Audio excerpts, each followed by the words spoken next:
Hello mga sir, Smart TV ba ang hanap nyo? Pinakalitis ba ang hanap mo? Ito na si Prestige. Ayan, 14 inches, 14,099 pesos lang po yan. Wave OS TV na po yan. Ayan, kung gusto niyo ng yung mga high-tech na TV na, ito na siya. Ang remote mo is magic remote. Ayan, ginagalaw-galaw natin yung remote. May air mouse siyang gumagalaw dun sa screen. Pero pwede naman natin itong tanggalin yung air mouse. Ayan.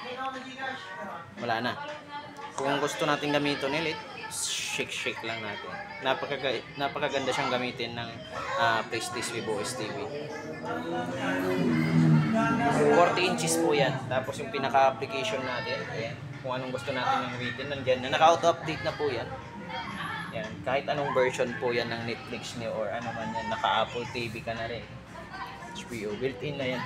Tapos yung pinaka-application natin, naka-clouds. Kaya kung halimbawa napuno mo man yan ng application ng compatible dyan sa TV, walang problema dyan, hindi siya maglalag kasi nga nakahiwala yung application niya doon sa pinaka-internal storage niya. Ayan. Ganyan ang paganda sa Wave OS. Kaya try mo na tong Prestige na Wave OS TV. Kompleto yan ng sizes hanggang 65 inches mula 32 inches. Kompleto tayo ng Prestige. Pwede mo rin yan partneran ng mga ganito. Yan. Subwoofer ng Prestige. 2,999 lang po yan. Tapos, meron din siyang crown na 1,999. Yan. Through installment, through credit card, through debit card, pwede po yan. Hanggang doon sa taas, meron tayong mga Wave OS. Kung gusto mo naman ng Google TV, kung ayaw mo kay Wave OS, dito tayo sa Google TV, 9,499, mas mura konti yan. Google TV naman ni Prestige.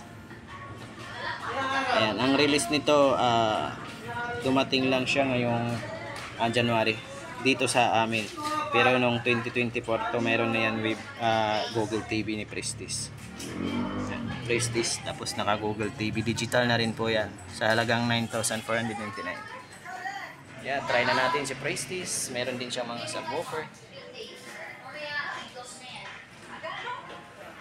Yan, tinatawag nila itong home theater.